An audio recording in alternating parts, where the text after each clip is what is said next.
Blanked, A Tale of Two Books. This is an AI reading.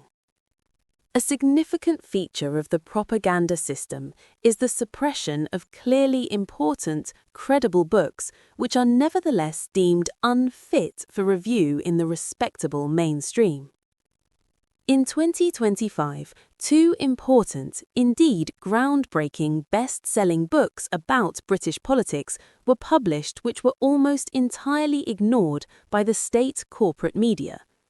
These were The Fraud, Keir Starmer, Morgan McSweeney and the Crisis of British Democracy by Paul Holden, and Complicit, Britain's Role in the Destruction of Gaza by Peter Orborn, both published by OR Books.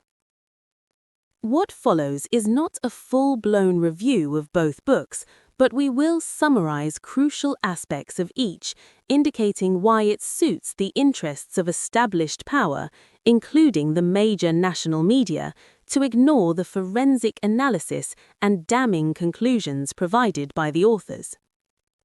The Fraud. Consider first The Fraud by Paul Holden. Holden is a network fellow at the Safra Centre for Ethics at Harvard University, with over a decade of experience in investigating cases of grand corruption and corporate malfeasance, focusing on the arms trade. He has published 6 books, 3 of them bestsellers in his native South Africa. He has written for both The Guardian and The Independent. The Fraud, published in November 2025, is a damning account of Sir Keir Starmer's rise to power in the Labour Party, becoming leader in April 2020 and then Prime Minister in July 2024 after that month's general election. Holden's analysis is based on access to a substantial, previously unseen leak of internal Labour Party documents. Much of Holden's book focuses on Morgan McSweeney, currently Starmer's Chief of Staff and instrumental in Starmer's ascent to 10 Downing Street. In October 2023, The Times stated that nobody without elected office wields as much power in British politics as McSweeney. He is, said The Times, the real power behind Starmer, who would rather stay in the shadows. Holden has now exposed McSweeney's role in the shadows. Between 2017 and 2020, McSweeney was head of the innocuous-sounding Labour Together, a think tank which ostensibly worked to unify the various factions of Labour, left, centre and right, to defeat the Conservatives and form a new government. In reality, Labour Together oversaw a secretive operation to destroy the left-wing Jeremy Corbyn and his allies, fueling the moral panic of an anti-Semitism crisis to do so. The aim was to replace Corbyn with Starmer.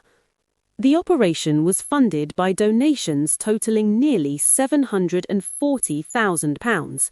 The two largest funders were hedge fund manager Martin Taylor and Sir Trevor Chin, a former funder of Tony Blair as MP. Taylor's hedge fund, Craig Asset Management, has held significant investments in major US private healthcare corporations, including HCA Healthcare and United Health. In November 2024, The Ferret, an investigative website based in Scotland, reported that quarterly US filings released this month revealed that Craig Asset Management has bought shares worth more than £8 million in HCA Healthcare since July. HCA Healthcare claims to be the largest private healthcare provider in the world and one of the leading private healthcare providers in the UK. Since the 1980s, Chin has funded both Labour Friends of Israel and Conservative Friends of Israel. He also sits on the executive committee of the Jewish Leadership Council and the Britain-Israel Communications and Research Centre, both heavily involved in pro-Israel advocacy. Chin reportedly had great concerns about the election of an outspoken opponent of the Jewish state as Labour leader. Donations to Labour Together were not declared in a timely fashion by McSweeney to the Electoral Commission as required by law. That only happened much later. The Commission then imposed a rather paltry fine of £14,250, seemingly accepting that McSweeney's omission was accidental.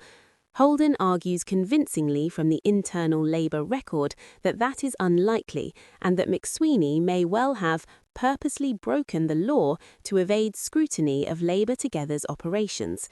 The journalist describes in some detail communications between McSweeney and the Commission, in which McSweeney argues that he is not required to report the donations, and he is told in no uncertain terms that he is legally obliged to do so. Holden states that McSweeney used those undisclosed funds to propel Sir Keir Starmer to the leadership of the Labour Party, transforming both the party and British politics. He adds, "In investigating how McSweeney and his allies have transformed the Labour Party, I have come across evidence pointing to serious wrongdoing over an extended period, some of which I believe requires further investigation by regulatory agencies and law enforcement. The Fraud, Keir Starmer, Morgan McSweeney, and the Crisis of British Democracy, Paul Holden, OR Books, 2025, p.xiv. Some of the undisclosed money was used to set up AstroTurf groups, such as Stop Funding Fake News, SFFN. AstroTurfing means that a false impression is given of a grassroots campaign when in fact it has been created or run by undisclosed corporate or political backers. One SFFN target was The Canary, a left-wing Corbyn-supporting website that regularly attracted 8.5 million hits a month. Holden notes in his book, whereas most media outlets, and especially The Guardian, did not interrogate Starmer's background or else covered stories with a pro-Starmer slant, The Canary took the opposite approach. Indeed, during the period between January and April 2020, The Canary was the only media outlet in the country to interrogate Starmer's professional history from a critical perspective and use this to contextualize his leadership pitch. Meanwhile, SFFN mounted a campaign against The Canary to deprive it of advertising income and, perhaps even more importantly, create the impression that it was a fringe outpost of cranks and nutjobs. One important method of attack was to portray The Canary as a purveyor of supposedly anti-Semitic content. The campaign worked. The loss of advertising revenue was so severe that it forced the website to fundamentally change its business model. It had to shift to rely almost entirely on reader-funded subscriptions to survive. The Canary was later cleared of hate speech by the independent regulator Impress, but the outlet had already been badly damaged. The website went from 22 staff to 1 member of staff within a few months of us targeting it, boasted Imran Ahmed, who ran SFFN and who worked closely with McSweeney in Labour Together. McSweeney directed the campaign to elect Starmer as head of the Labour Party during the leadership campaign between January and April 2020. Holden refers to the ruthless McSweeney-led operation to shift Labour to the right under Starmer as the Starmer Project. Under the Starmer Project, Holden details how McSweeney and his allies were able to take control of Labour's bureaucracy, ditching left-leaning policies, rigging the candidate selection process to install Starmer loyalists, and even purging the party of left-wing members for alleged anti-Semitism, many of them Jewish. Holden also examines Starmer's stalwart support for Israel. Under Starmer's leadership, the party defended Israel's criminal destruction of Gaza, despite overwhelming evidence that Israeli forces were targeting civilians and civilian infrastructure, and notwithstanding a torrent of brazenly genocidal rhetoric from the most senior Israeli officials on down. He continues, "To acquiesce or enable so grave a breach of international law was bad enough. But Starmer also flaunted British parliamentary convention to water down a Gaza ceasefire initiative in February 2024. This marked the first time that the Starmer Project's undemocratic and opportunistic political mode, previously confined to purging internal party dissent, was applied to the country at large."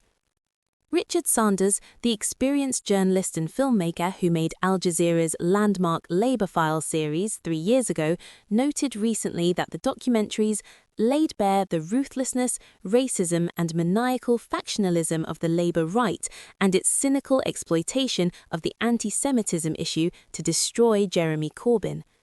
The Labour Files series was resolutely ignored by the British media, Sanders correctly observed, as we also reported in a media alert at the time.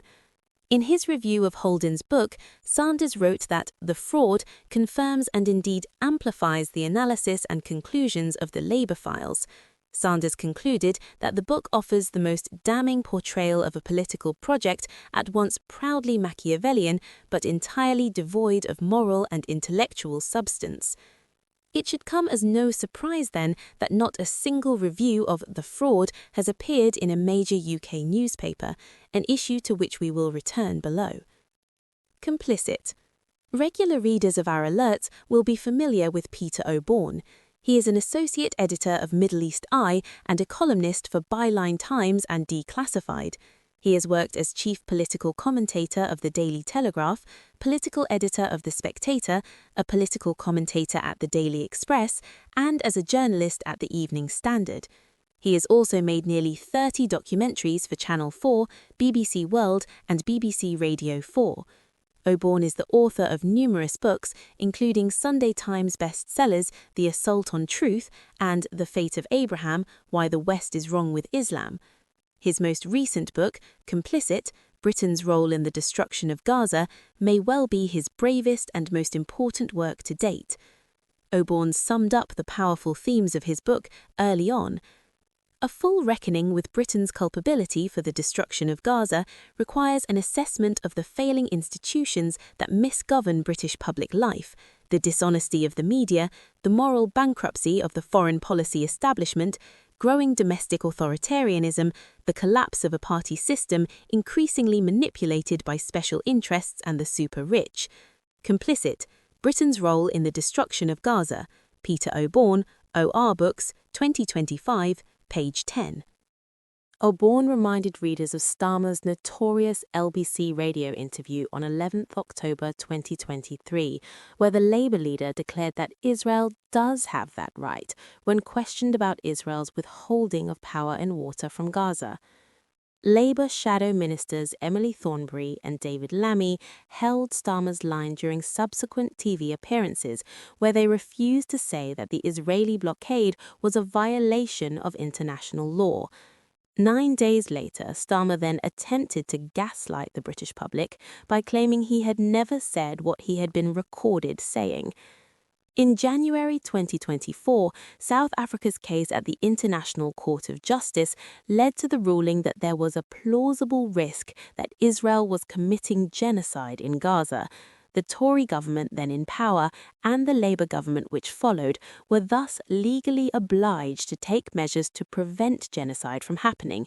To their eternal shame and possible future prosecution given the Genocide Convention's incorporation into domestic law, British ministers did not do so. O'Bourne was particularly damning about Starmer.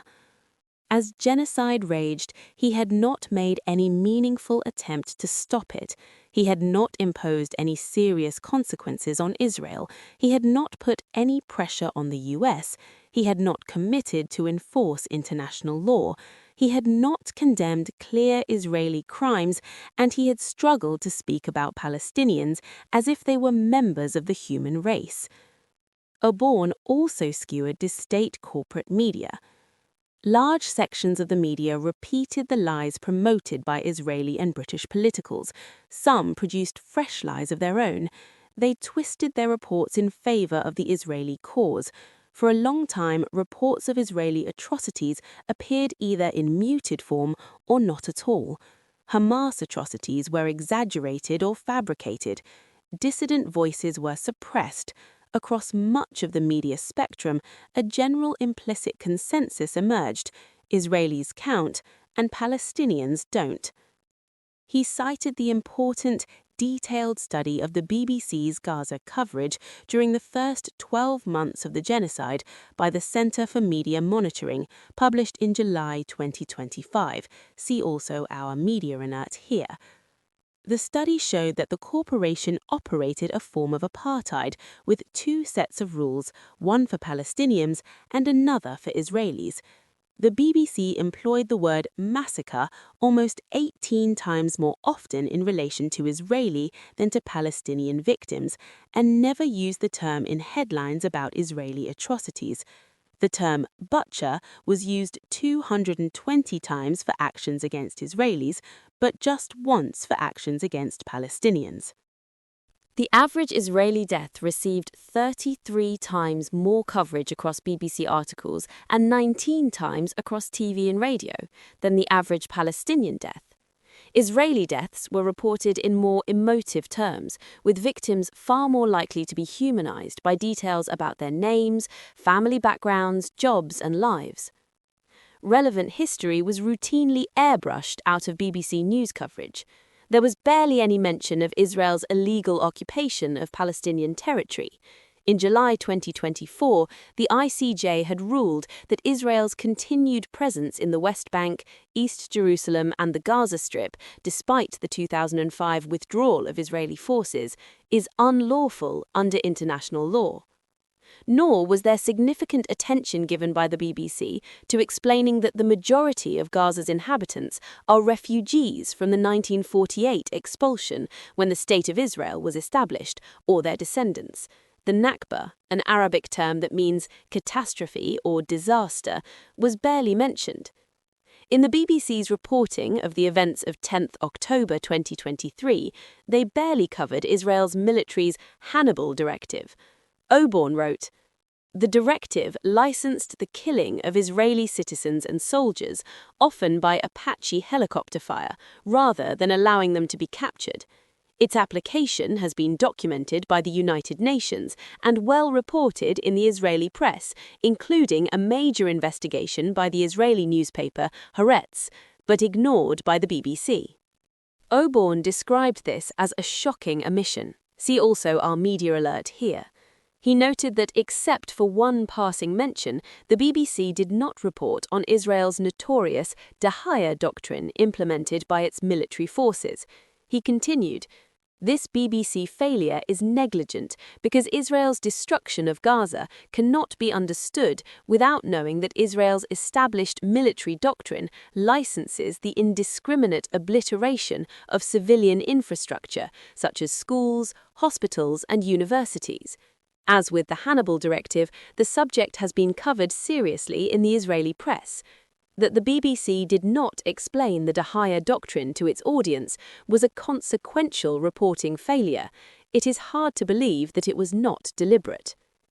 The list of BBC omissions, as well as those of the rest of the major news media, just kept piling up.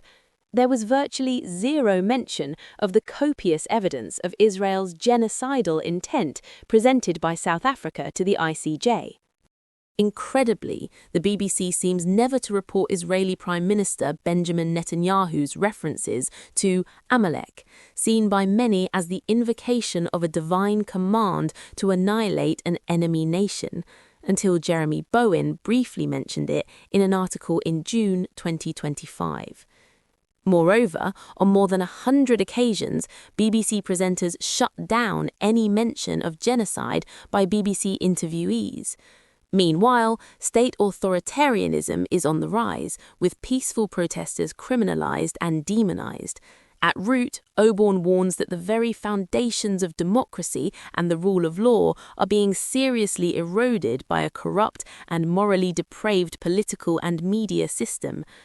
British journalists and politicians, acting in a de facto alliance with the far right, have painted the marchers as supporters of terrorism and enemies of civilization for having the audacity to march against the live-streamed slaughter of Palestinians in Gaza. He added, "In support of Israel, British politicians, backed by mainstream media, have given the green light to mass murder, assassination, torture, law-breaking, and chaos. In the process, they have repudiated the international legal order that Britain herself helped establish to prevent the repetition of the horrors of World War II." In fact, Oborn argued the marchers and protesters are profoundly representing British values as they have traditionally been understood: belief in fairness, tolerance, the rule of law, standing up for the underdog, compassion, kindness, a sense of civic responsibility, and a conviction that we owe a duty not just to ourselves and our own communities, but to all human beings. Oborn ends his book with a long list of establishment figures that he damns for their complicity in the Gaza genocide, including government ministers, not least Starmer and Rishi Sunak, his predecessor, arms manufacturers, the leaders of the British Armed Forces, the moral cowards at the top of the BBC, newspaper owners, editors and journalists, the Archbishop of Canterbury, the extreme right, including Nigel Farage and Tommy Robinson, pro-Israel lobbyists and more. Damn all who were complicit in this brazen, public and protracted crime against humanity. I expect you all think you will get away with it. You have in the past, but the world may be starting to change. 0 MSM reviews. Complicit is compelling, detailed and written in clear, concise prose. It would be hard to conceive of a book this year, or any other year, that more deserves to be brought to the attention of the British public. Written by an experienced journalist and documentary maker with a long career in the British media, Complicit should have kick-started a much-needed national debate about the extent of UK complicity in the Gaza genocide, and, indeed, the state of British democracy. But that was never going to happen. According to the AI tool Ask Gemini, Complicit was one of the highest-selling books across the UK in its category, likely achieving a #1 rank in the British politics or related category on Amazon UK during its peak. Indeed, propelled to prominence by social media, alternative outlets such as Declassified UK, and word of mouth, it appeared on the prestigious Sunday Times bestseller list. And yet, according to our database and online searches, it has never been reviewed in a major British newspaper. Ironically, not even in the Sunday Times, which printed its bestseller list every week. The small circulation Morning Star, however, published an insightful and glowing review by Gavin O'Toole, who wrote, "The most disturbing conclusion to be drawn from Peter Oborn's forensic examination of Britain's complicity in Gaza is that its support for Israel has torn the very fabric of our democracy. This comes across on every page of what will surely become a go-to work of reference about the moral nadir to which our governing elite has sunk in a long history of British hypocrisy. This conclusion is clearly too dangerous to be broached and disseminated by the state corporate media, BBC News very much included. A rare exception was an interview with Oborn on BBC Radio Ulster and also on Channel 4 News, where Oborn, along with Edmund Fitton-Brown, a former UK ambassador to Yemen, was interviewed by Krishnan Gurumurthy. Ian Dell hosted an LBC radio programme last month on the future of Palestine with Oborn and former BBC reporter and presenter Jonathan Dimbleby. For such a vitally important book, that is a disgracefully low level of coverage in the mainstream, but par for the course for the reasons given. As for Paul Holden's The Fraud, his investigation of Labour Together's undisclosed donations was reported by right-wing, Conservative-supporting newspapers, The Telegraph and The Sunday Times. Clearly, it was done for self-serving, partisan reasons in an attempt to topple Starmer and aid the return to power of a Tory party in disarray. However, they did not cover the broader and deeper issues of how the money was used, namely to depose Corbyn and install Starmer, deploying fake AstroTurf campaigns and the cynical exploitation of Labour's anti-Semitism crisis to move the party further to the right. Nor did those right-wing papers address the infamous ditching by Starmer of the 10 pledges in his Labour Party leadership campaign, which he, or in other words, Morgan McSweeney, had made in a cynical attempt to portray himself as a kind of Corbyn continuation candidate. Moreover, Neither paper actually reviewed the book, nor examined its wide-ranging analysis based on copious evidence about the McSweeney-led ditching of left-wing policies, candidates and members, Starmer's unswerving support for Israel in its Gaza genocide, and the book's damning conclusions about the state of British politics, and indeed democracy. According to our searches, the only British newspaper to review the fraud was, once again, the Morning Star, which praised Holden's comprehensive account of the Prime Minister's track record of duplicity and betrayal. This effective media silence is remarkable, given the highly detailed investigative work outlined at length in the book and the major conclusions reached by Holden. Moreover, the fraud clearly had huge appeal for the public, as it was a bestseller among books on UK politics and current events. Again, according to the AI tool Ask Gemini, the book attained very high bestseller rank on the Amazon UK chart, reaching #1 in the British politics and political corruption categories. But as with Osborne's book, Complicity, the contents are too hot for the mainstream media to handle. Postscript. Although The Guardian has never published a review of the fraud, the paper's political editor, Pippa Carrar, did email Holden in February 2024 to say that the paper was about to publish an article about him. The piece, Holden discovered, would claim that he was under police investigation for receiving illegally hacked documents. The claim would, Holden feared, significantly damage, if not destroy, his professional reputation. He was given a deadline of less than 14 hours to respond, but the claim was false, and Holden could prove it. After consulting his lawyer, he wrote to Carrar threatening legal action if The Guardian went ahead with its false story. They never did. Holden later discovered that Labour Together had raised concerns about Holden to the British security services and likely fed this information to The Guardian. This was around the same time that The Telegraph was asking questions about Labour Together's undisclosed money based on evidence Holden had provided. Labour Together had even hired a consultancy firm to dig for dirt on Holden and Andrew Feinstein, who had set up Shadow World Investigations together in 2019. This is a London-based, non-governmental organisation that conducts research on the arms trade. Feinstein was also politically active in Starmer's Holborn and St Pancras constituency and would later run against the Labour leader in the 2024 general election. One can only look on in awe at how this never became a national scandal, with no banner newspaper headlines or coverage on BBC News at 10. The power of propaganda by omission is truly a wonder to behold.